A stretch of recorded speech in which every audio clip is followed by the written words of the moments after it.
Maryland. My name is Sarah Noland, and I'm a proud rising senior here. I plan to graduate this coming spring with a bachelor's degree in mechanical engineering. I'm honored to address you all here this afternoon, and it feels particularly exciting to speak here in Clark Hall, my favorite building on campus. Even after a year of virtual classes, internships, club meetings, being back here reminds me of my favorite days spent on campus, brainstorming, prototyping, and prototyping again. Maryland engineering has taught me the importance of questioning everything, having challenging conversations, and embracing the impossible. Even before joining the university, our Clark Engineering School has shown me that as a woman in engineering, my perspectives and ideas are valuable. I'm dedicated to making sure the next generation of leaders will always see engineers that look like them as they grow up. After I graduate, I'm excited to drive change towards sustainability in the automotive manufacturing industry.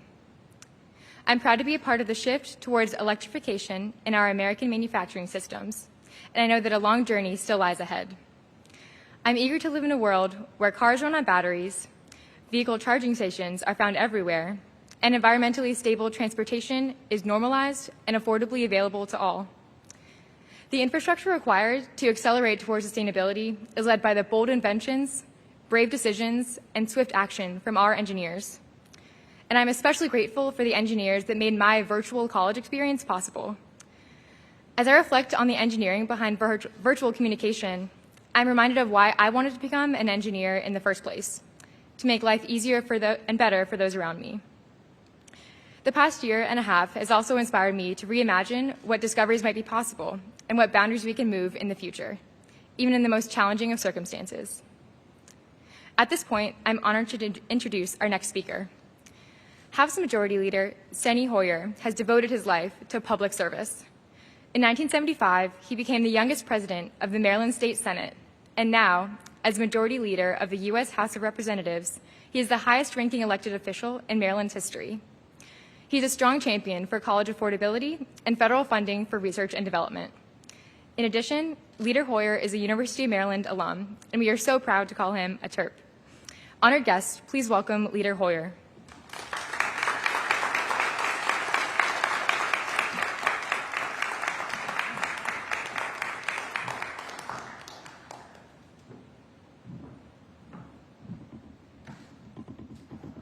Well, thank you so much, Sarah.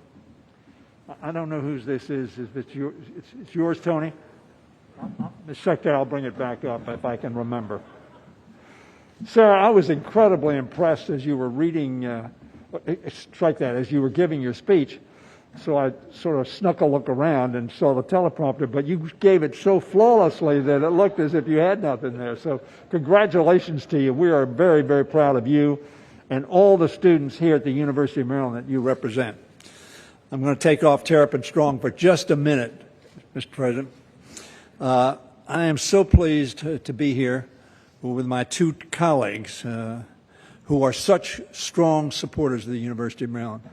Our senior senator, Senator Cardin, and our junior senator, but a member of the Appropriations Committee, which makes him very senior in my eyes, Senator Chris Van Hollen, and of course Senator Jim Rosapep, who represents us in the State Senate, the former ambassador to Romania.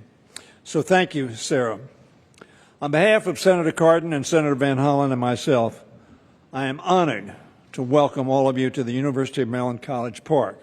As you heard, the flagship campus of the University of Maryland system from which I graduated. President Pines, thank you for inviting us to campus for this wonderful event. Over the past year, you have already shown yourself to be a great leader for this university in a time of challenge. We are so pleased to have you in the leadership.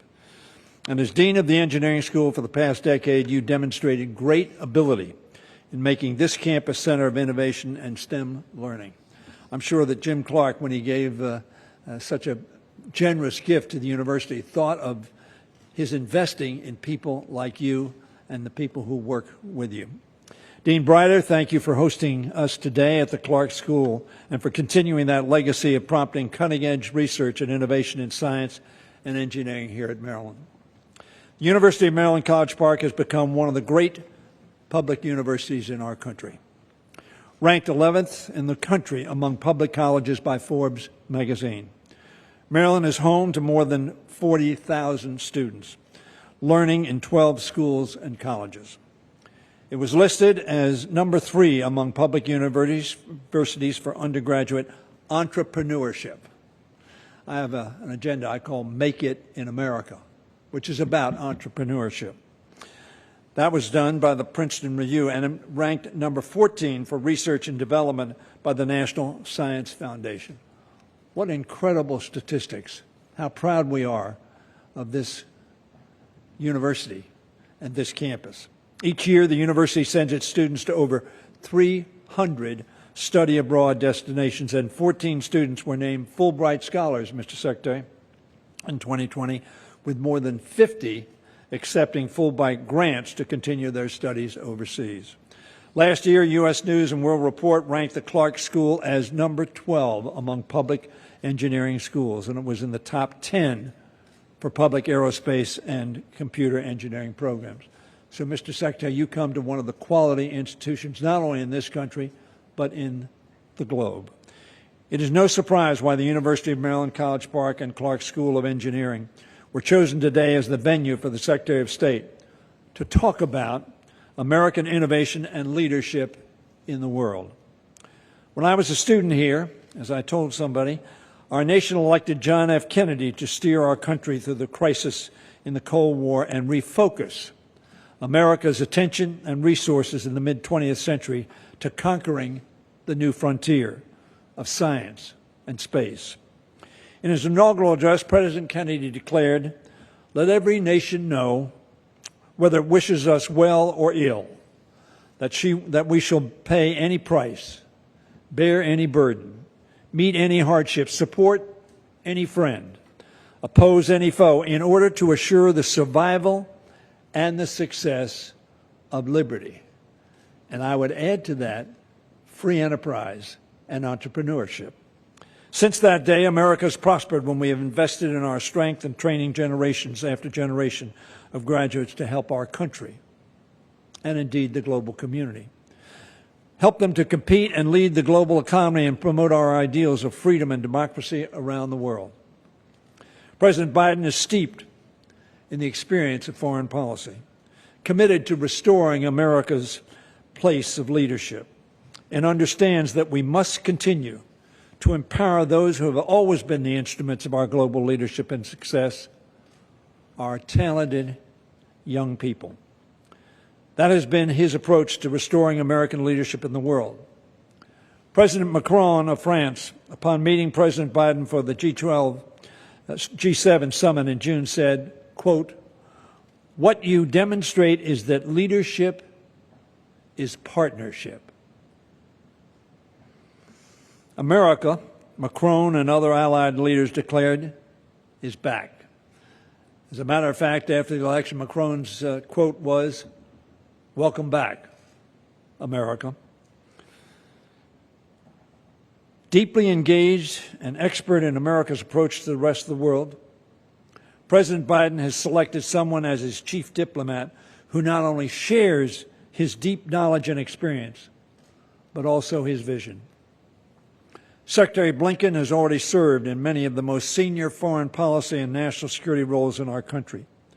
He understands what it will take to make President Kennedy's words ring true and to carry out President Biden's mission to build America back better by ensuring that we can lead the world and the global economy in this century as a partner. He knows that it starts with young people, with talented graduates, with innovative research and discovery, and with a commitment to learning and teaching.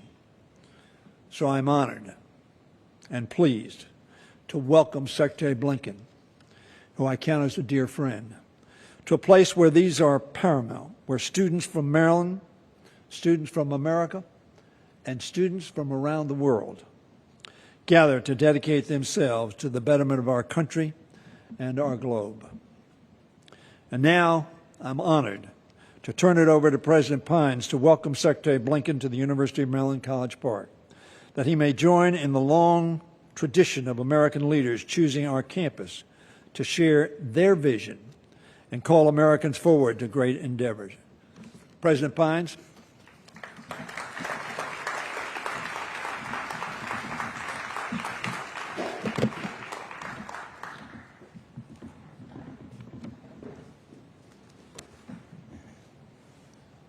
You left your Terrapin Strong mask.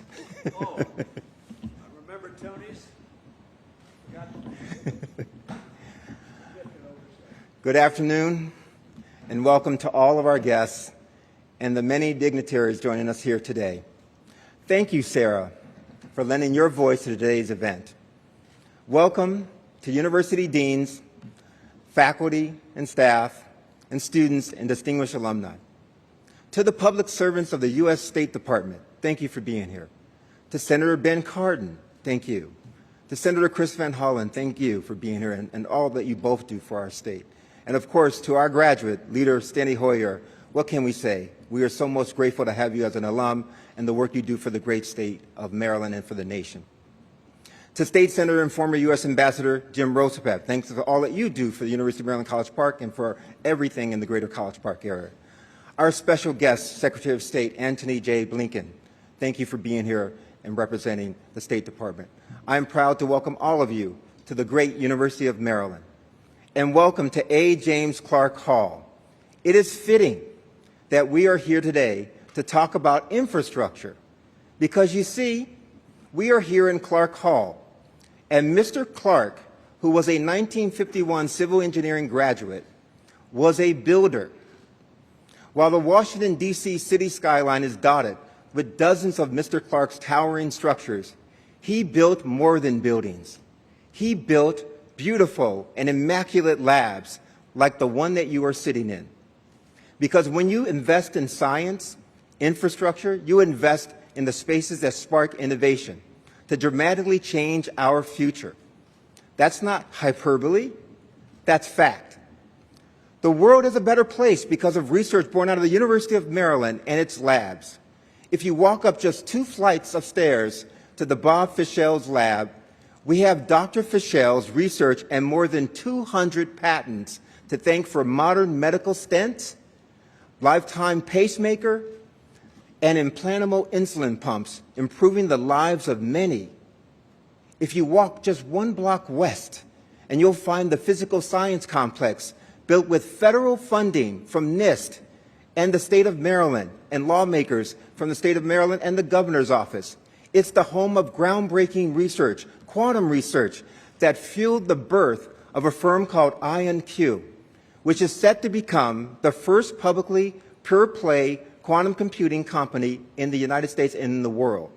Make no mistake about it, quantum science will be instrumental in solving the grand challenges of our time, including climate change, threats to human health, and economic, social, and educational and environmental inequities and injustice. At the University of Maryland, we attract some of the brightest minds like Sarah from around the world to develop transformational technologies, ideas, and social innovation. Through our billion-dollar research enterprise, the University of Maryland is leading transformative advances in areas ranging from clean energy to quantum science and technology, cybersecurity, computer and informational sciences, revolutionary new materials, and human health. We are educating the next generations of thinkers, planners, builders, healers, and yes, leaders. Using leading-edge laboratories and research instrumentation and supported by vital government and private funding, we and our university partners are creating knowledge and technologies that our country and world needs. Secretary Blinken has noted the critical importance of the U.S. maintaining our scientific edge. I commend the Secretary and President Biden for their commitment for improving our nation's scientific infrastructure. And so I'll close by remembering my good friend, Mr. A. James Clark, who made this building possible and so many, many more. Before he had earned the money to invest in the University of Maryland, scholarship dollars were invested in him, making a Maryland engineering degree possible, which is a reminder that just as we start out learning what we cannot fathom, true visionaries are building toward what many cannot even imagine. And with that, I am honored to now introduce the 71st U.S. Secretary of State, Antony Blinken.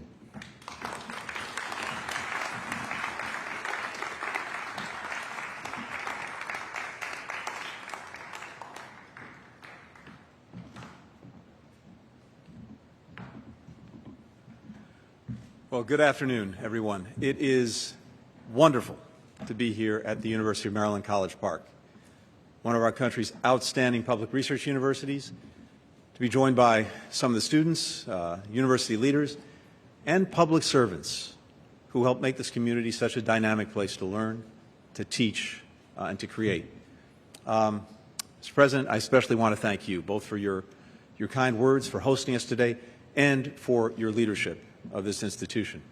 Leader Hoyer, it's always an honor and a pleasure to be with you. I know you're a very proud alum of this university. Thank you so much for taking the time to join us, as well as to my colleagues and friends, Senator Cardin, Senator Ann Holland. Now, I'm flattered to think that I had something to do with you being out here this afternoon, but I know that's not the case. It's this university, the University of Maryland. I know your strong support across the board for this extraordinary institution, and I'm glad to be able to share in that with you today. And Sarah, a special thanks to you for a wonderful introduction. Look, in the unlikely event that engineering somehow doesn't work out, diplomacy, think about it. We may want to bring you in. Thank you so much. The best part of today for me is getting to spend time with some of the extraordinary young people here at College Park.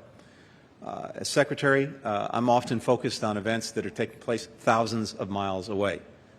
The last lab that I actually toured was at the University of Copenhagen, so across an ocean. But I wanted to come here today to the University of Maryland, 10 miles from the State Department, because, as has been noted, the innovation happening here and at thousands of colleges and universities across America is a huge source of our strength.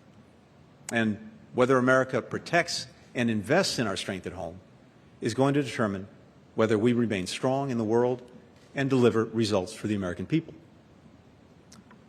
I've got to tell you that maybe more than at any other time in my career, maybe in my lifetime, old distinctions between domestic and foreign policy have simply fallen away. Our domestic renewal and our strength in the world are completely entwined. And that's why I'm here today, because there's nothing we can do that will enhance our global standing and influence more than what our domestic renewal can deliver, particularly when it comes to the strength of our workforce, our economic dynamism, the quality of opportunity we offer our people, the resilience of our infrastructure, and the power of our innovation. And I'm here to tell you that we could be doing better. That is the hard truth. We're falling behind where we once were in the world. And our rivals, slowly but surely, are pulling close behind us. In some areas, they're already ahead of us. And this matters. It matters because if these trends continue, we'll be less competitive in a more competitive world. The weight of our diplomacy and our ability to advance the interests and values of the American people will suffer. And the democratic model and way of life will be less able to withstand a fierce challenge from authoritarian governments. Most of all, investing in our domestic renewal now will make our future more secure, more prosperous, more free. So what I'd like to do today is talk about the foreign policy, the national security case for public investment at home, because it's vital that we act. And let's start by stepping back for just a minute. I think you all know this very, very well. For a long time, America made big investments in ourselves. We established universal elementary school. We made investments in public secondary education. Between 1910 and 1940, the percentage of American teens in high school went from 18% to 70%. President Lincoln signed into law land-grant colleges like the University of Maryland so that more people could get higher education. President Roosevelt signed the GI Bill so more service members and veterans could go to college and get job training. And more than 50% of its beneficiaries went on to start a business. These and other programs weren't perfect. We know that. They weren't equitable. Many people were left out because of their race or gender. We're still working to close those gaps today. But these investments helped America's economy leap ahead and made the United States workforce the wealthiest and best educated in the entire world. Through the decades, we also invested in roads, in railways, in highways, in ports, airports, power grids, water systems, a vast public infrastructure that was the foundation for us becoming the strongest economy in the world, with a workforce and standard of living that set us apart. But in recent decades, our public investment as a share of the economy has fallen more than 40%. We're still relying heavily on those earlier achievements, schools, roads, and innovations created a long time ago. Meanwhile, other countries have doubled down. For example, China is spending 3 times as much on infrastructure as we do every year. And it's not just China. The United States now ranks 13th in the world in the total quality of our infrastructure. And if we don't make major investments soon, it'll be more than just 12 countries ahead of us. We're falling behind on innovation. 30 years ago, we ranked number 1 in the world in terms of how much we invested as a share of our economy in research and development. It's how we won the space race, mapped the human genome, built the internet. Now, we're number 9. China used to be number 8. Now they're number 2. Here at the Clark School, students are learning advanced manufacturing technologies like this Hyperloop pod for maglev high-speed train travel, created by the award-winning UMD Loop team, made up entirely of undergraduates. I just got a tour of the Advanced Fabrication Lab and saw some of what you're creating here with 3D printing. We as a country should be doing much more to support this kind of work. The Bipartisan U.S. Innovation and Competition Act, for example, which the Senate has approved, would boost federal funding for U.S.-based semiconductor manufacturing and provide $52 billion over 5 years for research initiatives. Because research in fields like robotics, artificial intelligence, nanotech, and solar cells is racing ahead, and too often we are not the ones out in front. We're missing out on the chance to build and lead the industries of the future. Now, there's no question that the free market can do a lot to spur investment. The creativity, ingenuity, and dynamism of the American private sector is unmatched in the world. It's our greatest competitive advantage. But there's some things that even the most vibrant private sector can't do on its own. Public investment is still vital. Moreover, America's entrepreneurs are able to do their path-breaking work in part because of the foundation provided by public investment. The work of the most brilliant scientists is rooted in publicly funded basic research. Companies run on public utilities. Public schools help educate their workforce. So public and private investment are both essential. It's not either or, it's both and. Now, make no mistake, we are still the most powerful country and economy in the world. We're resilient and entrepreneurial. There's a reason the world's most successful companies are born here. Our network of alliances and partnership with other countries is unmatched. Our military is the most powerful fighting force on the planet. And the American workforce is outstanding. And that includes all the people from other countries who move to the United States every year to work hard and build better lives for themselves. Because this is still the place where the world's strivers and dreamers want to be. As President Biden says, it's never a good bet to bet against America. Never has been, never will be. But we became the United States of America because past generations of Americans reinvented, renewed, and reinvested in our core sources of strength.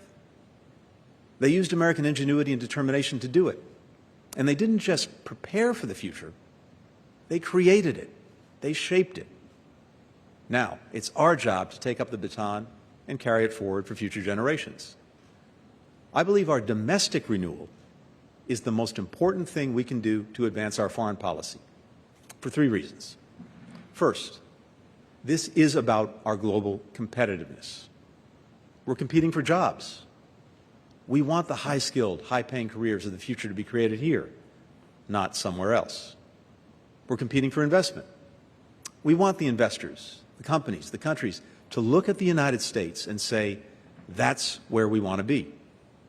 And they're much more likely to say that when they know that everything about operating America is top of the line, from the reliability of our broadband to the efficiency of our ports, to how well trained our workers are. We're competing for trade. For too long, we thought we could trade more with the world while investing less here at home. That didn't work out for our economy, for our workers, or for our communities.